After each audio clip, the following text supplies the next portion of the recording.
کہ اللہ تبارک و تعالی ہماری آپ کی یہ شکایت اس صورت میں بیان فرما رہے ہیں کہ تم دن رات ایک دوسرے سے دولت میں، راحت میں آگے بڑھنے کی فکر میں لگے ہوئے ہو، اور اس فکر نے تمہیں اپنی حقیقی منزل سے غافل کر دیا ہے، اس کو تم بھلا بیٹھے ہو کہ ہماری آخری منزل کیا ہے اور ہمیں کہاں جانا ہے، کہاں مستقل طور پر رہنا ہے، اور وہاں پر ہمیں اپنے اعمال کا کس طرح حساب دینا ہے۔ یہ ساری باتیں تمہاری دنیاوی جد و جہد کے انہماک میں تمہاری آنکھوں سے اوجھل ہوتی رہتی ہیں۔ اس کا نتیجہ یہ ہے کہ تم صبح سے شام تک اپنی دنیا ٹھیک کرنے کے لیے تو لگے رہتے ہو، لیکن جو آخرت کی ابدی زندگی ہے، جو کبھی ختم ہونے والی نہیں ہے، اس کے لیے تیاری کرنے کا خیال تمہیں آتا۔ یہ آتا ہے تو بہت کم آتا ہے، تو غافل کر رکھا ہے تم کو، یہاں تک کہ اسی فکر میں، دنیا کے زیادہ سے زیادہ حصول میں آگے بڑھتے ہوئے تم ایک دن قبرستان تک پہنچ جاتے ہو، جبکہ عمل کا وقت گزر چکا ہوتا ہے۔ تو تمہیں ہرگز ایسا نہیں کرنا چاہیے۔ کلا الہاکم التکاثر حتی زرتم المقابر کلا سوف تعلمون ثم کلا سوف تعلمون۔ خوب اچھی طرح خود جان لو گے ان قریب، جب موت آئے گی، قبر میں پہنچو گے اور آخرت کا عالم شروع ہوگا، تو خوب اچھی طرح جان جاؤ گے کہ ہم نے کس کام میں اپنی زندگی کمائی تھی۔ 2 مرتبہ تاکید سے فرمایا ثم کلا ستعلمون، پھر آگے فرمایا کہ لترون الجحیم۔ یہ پکی بات ہے کہ ایک دن تم جہنم دیکھو گے اپنی آنکھوں سے۔ یہاں تو صرف جہنم کا تذکرہ ہو رہا ہے، جہنم کے عذاب کا ذکر ہو رہا ہے، تم کبھی اس کی طرف دھیان نہیں کرتے، لیکن وہاں تم اپنی آنکھوں سے جہنم دیکھ لو گے۔ اور یہ بات کہ جہنم آنکھوں سے دیکھو گے، یہ صرف بدعمال لوگوں کے لیے نہیں ہے، بلکہ جو نیک لوگ ہیں، جو اللہ کے اچھے بندے ہیں، وہ بھی دیکھیں گے۔ قرآن کریم نے اس حقیقت کو واضح فرمایا کہ ام منکم الا واردها کان علی ربک حتما مقضیا۔ تم میں سے کوئی ایسا نہیں ہے جو جہنم کے اوپر سے نہ گزرے،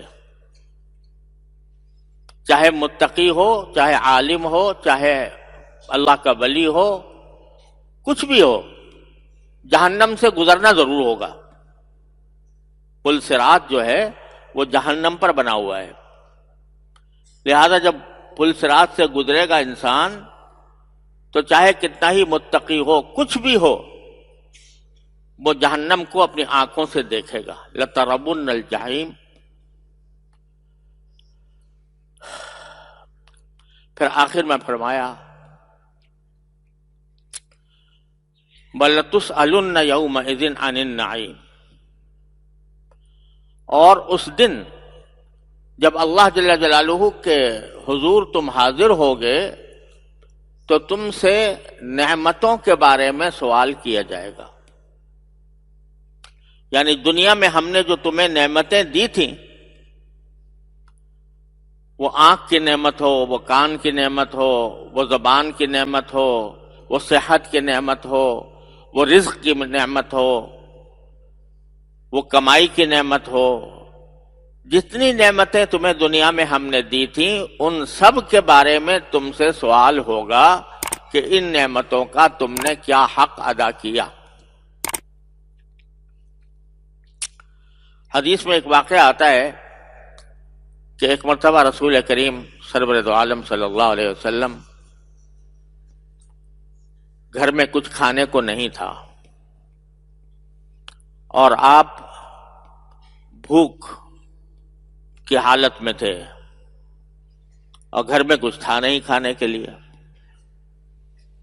تو آپ اپنے گھر سے باہر نکلے اور اس تلاش میں کہ کوئی کھانے پینے کی چیز کہیں سے حاصل کی جائے، تو خیال آیا کہ ہمارے ایک انصاری بھائی ہیں، ان کا ایک باغ ہے اور اگر میں ان کے باغ میں چلا جاؤں تو وہ بڑی خوشی محسوس کریں گے، تو آپ ان کے باغ میں تشریف لے گئے۔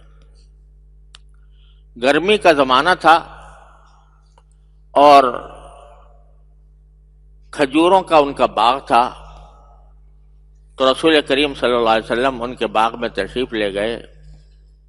وہ صحابی آپ کو دیکھ کر خوشی سے پھولے نہ سمائے کہ رسول کریم صلی اللہ علیہ وسلم میرے باغ میں تشریف لائے ہیں۔ گرمی کا زمانہ تھا تو آپ کو ایک درخت کے سائے میں آپ کو بٹھایا اور آپ کے لیے کچھ کھجوریں اور پانی لے کر حاضر ہوئے تاکہ آپ کی کچھ خاطر کی جا سکے۔ تو اس باغ میں کھجوریں ہی تھیں، کھجوریں لے آئے اور پانی لے آئے۔ رسول کریم صلی اللہ علیہ وسلم نے وہ کھجوریں تناول فرمائیں، پانی پیا، اس کے بعد حاضرین سے فرمایا کہ یہ جو قرآن کریم میں فرمایا گیا ہے کہ تم سے نعمتوں کے بارے میں سوال ہوگا، تو یہ جو میں اس وقت کھجور کھا رہا ہوں یا پانی پی رہا ہوں یا درخت کے سائے میں بیٹھا ہوں، یہ بھی اللہ تبارک و تعالیٰ کی نعمتیں ہیں، ان کے بارے میں بھی سوال ہوگا کہ ان نعمتوں کا تم نے کیا حق ادا کیا۔ تو اس سے یہ بتا دیا کہ نعیم جو قرآن کریم نے فرمایا کہ نعمتوں کے بارے میں سوال ہوگا، اس میں چھوٹی بڑی ہر قسم کی نعمت اس میں شامل ہے۔ انسان اپنی زندگی میں بالغ ہونے کے وقت سے لے کر اور مرتے دم تک جتنی نعمتوں سے فائدہ اٹھاتا ہے ان سب کے بارے میں سوال ہوگا کہ تم نے ان نعمتوں کا کیا حق ادا کیا۔ اب ان نعمتوں کا پہلا حق تو یہ ہے کہ آدمی جب بھی کوئی نعمت حاصل ہو، جب بھی کوئی خوشی کی بات آئے، جب بھی کسی چیز سے آدمی کو آرام ملے، اس پر اللہ تبارک و تعالیٰ کا شکر ادا کرے کہ یا اللہ آپ کا شکر ہے کہ آپ نے مجھے یہ نعمت عطا فرمائی، اور پھر اس نعمت کو غلط کاموں میں استعمال کرنے سے اپنے آپ کو بچائے۔ اللہ نے آنکھ دی ہے، کتنی بڑی نعمت ہے۔ اس شخص سے پوچھو جس کی بینائی اچانک چلی جائے کہ وہ کروڑوں روپیہ خرچ کر کے بھی وہ چاہے گا کہ کسی طرح میرے پاس بینائی واپس آ جائے۔ اللہ تعالیٰ نے مفت دے رکھی ہے، تو اس کا ایک تو حق یہ ہے کہ ہم اس کا شکر ادا کریں کہ اللہ آپ نے ہمیں دیکھنے والی آنکھ عطا فرمائی، اور دوسرے یہ ہے کہ اس آنکھ کو اللہ تبارک و تعالیٰ کی ناراضی میں استعمال نہ کریں، کسی ایسی جگہ استعمال نہ کریں جس سے اللہ تبارک و تعالیٰ ناراض ہو۔ غیر محرم پر لذت حاصل کرنے کے لیے نگاہ ڈالنا یہ اس آنکھ کا زبردست گناہ ہے، اس سے اپنے آنکھ کو بچائے۔ یہ ہے شکر، اور اس کے بارے میں سوال ہوگا کہ تم نے کتنا شکر ادا کیا اور اس نعمت کو تم نے کس طرح استعمال کیا۔ ایک حدیث میں رسول کریم صلی اللہ علیہ وسلم نے اس کی کچھ تھوڑی سی تفصیل بیان فرمائی ہے. متعدد صحابہ کرام سے یہ حدیث مروی ہے، حضرت عبداللہ بن مسعود سے بھی، حضرت معاذ بن جبل سے بھی رضی اللہ تعالیٰ عنہم اجمعین. عجیب بات ہے، عجیب ارشاد ہے جو اللہ تعالیٰ ہمیں اس کو سمجھنے کی اور اس کے اوپر عمل کرنے کی توفیق عطا فرمائے تو ہماری زندگی سنور جائے. یہ فرمایا کہ لا یزول قدم ابن آدم یوم القیامت الا ان یسأل عن اربع. قیامت کے روز جب سب جمع ہوں گے میدان حشر میں تو کسی بندے کے قدم آگے نہیں بڑھیں گے. یعنی آگے سے مراد یہ کہ یا تو جہنم ہے آگے یا جنت ہے. جہنم سے گزر کر ہی جنت پہ جانا ہے. اب سوال یہ ہے کہ جب آدمی حشر کے میدان میں کھڑا ہے اور اس کو یا تو جہنم میں جانا ہے یا جنت میں جانا ہے، اس وقت فرمایا کہ آدمی کے قدم نہیں بڑھیں گے جب تک کہ اس سے 4 چیزوں کا سوال نہ کیا جائے. 4 باتیں پوچھی جائیں گی. ان باتوں میں اگر کامیاب ہو گیا تو آگے بڑھ کر جہنم سے گزر کر سیدھا جنت میں پہنچے گا انشاءاللہ، اور جہنم کی کوئی تکلیف اس کو راستے میں بھی نہیں لگے گی. اور خدا نہ کرے اگر ناکام ہوا تو پھر جنت دور ہے، راستے میں جہنم سے سابقہ کرنا پڑے گا. تو یہ 4 چیزیں ہیں جو پوچھی جائیں گی. یہ ہماری ساری زندگی جو ہے نا ایک امتحان ہے، اور اس امتحان کا جو اصل موقع آئے گا اس کا پرچہ اللہ تعالیٰ نے پہلے سے آؤٹ کر دیا کہ یہ سوال ہوں گے تم سے، لہذا ان کی تیاری کر لو. آج اگر کسی طالب علم کو پتہ لگ جائے کہ مجھ سے امتحان کے اندر یہ 4 سوال ہونے ہیں تو اس کے تو بارے کے نیارے ہو گئے، اور وہ کیا کرے گا کہ انہی 4 سوالوں پر محنت کرے گا اور اس کو حل کرنے کی کوشش کرے گا اور تیاری کرے گا کہ میں تو اب بادشاہ ہوں، جب 4 سوال جو مجھے پہلے سے بتا دیے گئے ان کی اتنی زبردست تیاری کر کے جاؤں گا کہ ممتاز سے بھی ممتاز آ جاؤں. اللہ تعالیٰ نے ہمارے لیے پرچہ آؤٹ کر دیا کہ 4 سوال ہوں گے، ان کی تیاری کرو. کیا سوال ہوں گے؟ حتی یسأل عن اربع، 4 چیزوں سے، عن اربع خصائل، 4 باتوں سے سوال. کیا؟ عن عمرہ فیما افناہ. پہلا سوال کہ تمہیں ہم نے عمر دی تھی، زندگی دی تھی، اور زندگی میں بھی اچھی خاصی لمبی عمر دی تھی. عن عمرہ فیما افناہ، یہ بتاؤ کہ وہ جو تمہیں ہم نے لمبی عمر دی تھی اس کو تم نے کس چیز میں ختم کیا.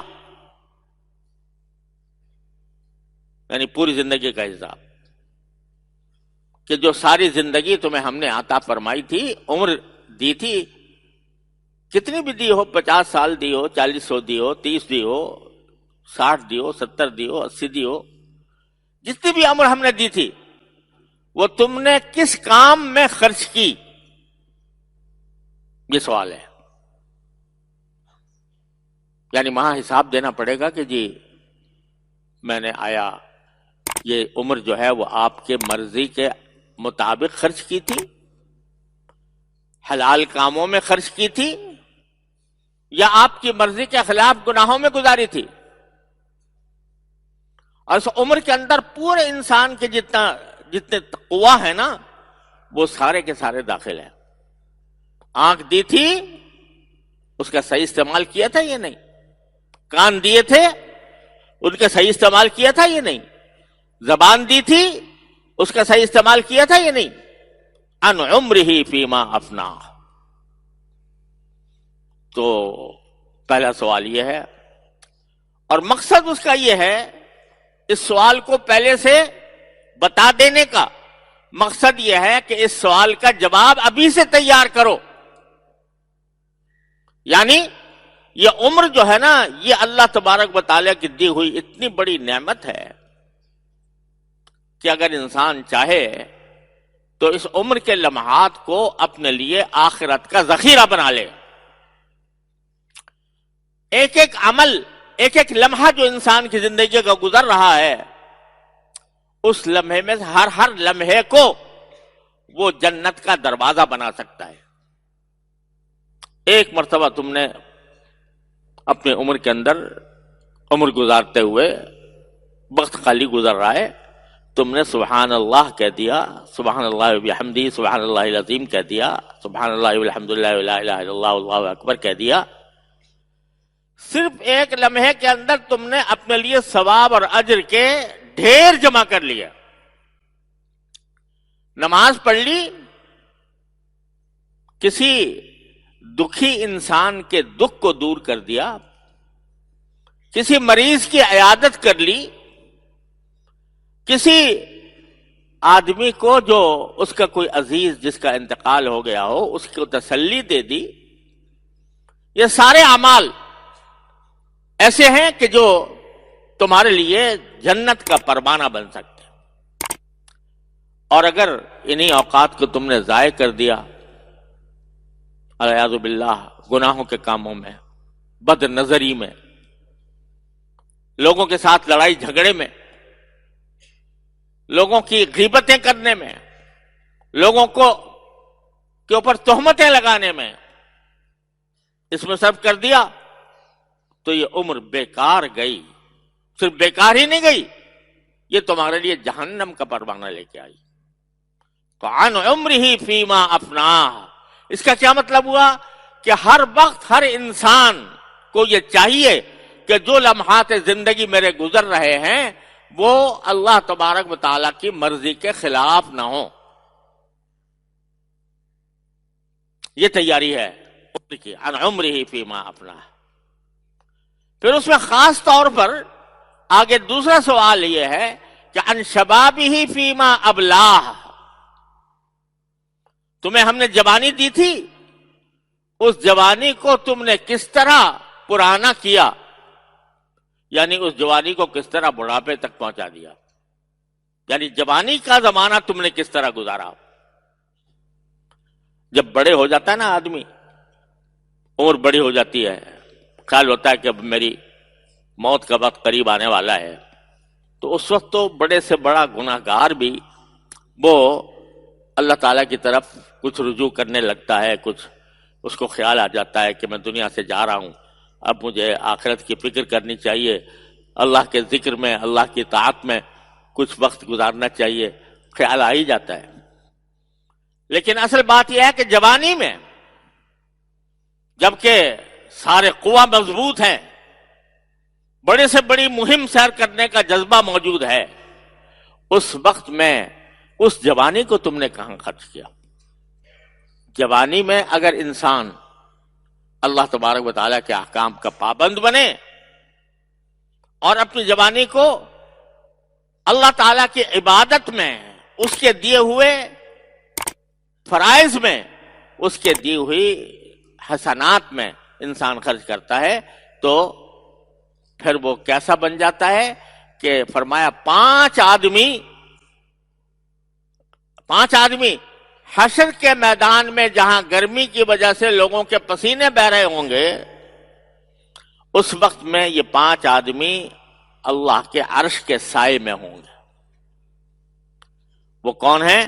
ان میں سے ایک فرمایا شاب نشأ فی عبادت اللہ، وہ نوجوان جو اللہ کی عبادت میں پروان چڑھا، یعنی جوانی ہی سے اس کا رخ اللہ تعالیٰ کی طرف ہو گیا. یہ مطلب نہیں ہے کہ جوانی کے اندر جو کچھ دلچسپی کے مشغلے ہوتے ہیں ان کو چھوڑ دے انسان، یہ مطالبہ نہیں ہے. کہ مثلا جوانی کے اندر آدمی کو جذبہ ہوتا ہے کچھ تھوڑا بہت کھیل کود کا بھی، جائز حدود میں، کوئی منع نہیں ہے. اسی طرح جوانی کے اندر انسان کو جو ہے وہ بڑے سے بڑی مہم سر کرنے کا ایک جذبہ ہوتا ہے تو اس پر بھی کوئی گمانات نہیں ہے. لیکن جن چیزوں پر اللہ تعالیٰ نے حد عائد کر دی کہ تمہاری نظر یہاں سے آگے نہیں بڑھنی چاہیے، تمہاری زبان اس حد پر جا کر رک جانی چاہیے، ان حدود کی پابندی کر لیں اور اللہ تبارک و تعالیٰ کی عبادت میں اپنے آپ کو قربان چڑھائے. شروع ہی سے مثلا نماز باجماعت کا پابند ہو، شروع ہی سے اس کو یہ شوق ہو کہ میں پہلی صف میں جا کر بیٹھوں، شروع ہی سے اس کو یہ شوق ہو کہ میری تکبیر اولیٰ فوت نہ ہو، اور اپنے معمولات میں، اپنی زندگی کے معمولات میں اللہ کے ذکر کو داخل کرے، قرآن کریم کی تلاوت کو اپنا روزانہ کا معمول بنائے، تھوڑا ہو یا زیادہ. کوئی دن قرآن کریم کی تلاوت سے خالی نہ رہے. اس بات کا جذبہ ہو کہ میں اپنی ذات سے دوسروں کو فائدہ پہنچاؤں، کوئی دکھی ہے تو اس کا دکھ دور کروں اور خدمت خلق کے اندر اپنی قوت کو استعمال کروں، مخلوق کی خدمت میں استعمال کروں. یہ ہے وہ شخص کہ شاب نشأ فی عبادت اللہ، جو یہ جوان ہے جو اللہ کی عبادت میں پروان چڑھا. تو اللہ تبارک و تعالیٰ اس کو اس دن جبکہ لوگوں کے پسینوں میں لوگ ڈوبے ہوئے ہوں گے، سورج انتہائی قریب ہوگا، اس وقت میں اللہ تعالی جلالہ ایسے نوجوان کو اپنے عرش میں، عرش کے سائے میں رکھیں. اور عرش کے سائے ایسا نہیں ہے کہ کسی درخت کے سائے میں بیٹھ گئے. عرش تو ایک ایسی چیز ہے کہ جس کا ہم تصور نہیں کر سکتے. وہاں کسی گرمی کی آنچ بھی نہیں آ سکتی. اس عرش کے سائے میں رکھیں گے ہم اس نوجوان کو. تو عن شبابہ فیما ابلاہ، دوسرا سوال جو کیا جائے گا وہ یہ کہ تمہیں جوانی دی تھی، اس جوانی کو تم نے کس طرح پرانا کیا، یعنی کس طرح اس کو خرچ کیا، یہاں تک کہ بڑھاپے میں پہنچ گئے. بڑھاپے میں پہنچ کر تو بڑے سے بڑا گناہگار بھی آ کے مسجد میں بیٹھ جاتا ہے. ریٹائر ہونے کے بعد جب دنیا سے چلا گیا، ہر قسم کے کام ختم ہو گئے، تو انہوں نے کہا بس چلو بھائی اب اور تو کوئی کام ہے نہیں، بیٹے بھی نہیں کچھ پوچھتے، پوتے بھی نہیں پوچھتے، اب اللہ ہی کا حوالہ کرو اور مسجد میں جا کے بیٹھ جاؤ، وہاں نفلیں بھی پڑھو، وہاں ذکر بھی کرو، تسبیح بھی کرو. تو مولانا فرماتے ہیں کہ وقت پیری گر کے ظالم می شبد پرہیزگار، در جوانی توبہ کردن شیبہ پیغمبریست. کہہ رہے بھائی بڑھاپے میں تو جو ظالم بھیڑیا ہوتا ہے وہ بھی پرہیزگار بن جاتا ہے. نہ منہ میں دانت نہ پیٹ میں آنت، تو کیا کسی کو پھاڑ کے کھائے گا؟ لہذا ظالم بھیڑیا بھی بڑھاپے میں پرہیزگار بن جاتا ہے. لیکن در جوانی توبہ کردن شیوہ پیغمبریست، جوانی کی حالت میں توبہ کرنا اور اللہ تبارک و تعالیٰ کی معصیتوں سے بچنا، یہ ہے پیغمبروں کا شیوہ. اس لیے فرما رہے ہیں کہ ارے جوانوں، اس جوانی کو معمولی چیز نہ سمجھو. تمہیں اللہ تبارک و تعالیٰ نے قوت دی ہے، تمہیں توانائی دی ہے، تم اگر چاہو تو جتنی چاہو عبادت کر سکتے ہو. بڑھاپے میں پہنچو گے تو تمہیں نماز پڑھنے کے لیے بھی کرسی چاہیے ہوگی،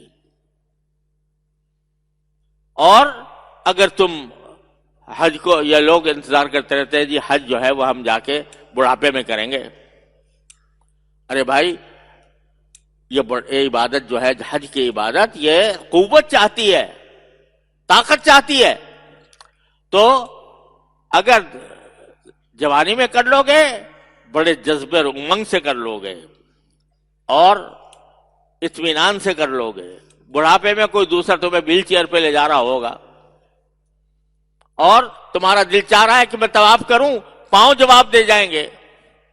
تمہارا دل چاہ رہا ہے کہ میں صحیح کروں، تمہارے بس میں نہیں ہوگی. تو آج جوانی کو غنیمت سمجھ لو. تو دوسرا سوال یہ ہے کہ تم نے جوانی کس چیز میں گنوائی، یہ سوال ہے. آگے دو اور ہے مگر وقت ختم ہو گیا ہے.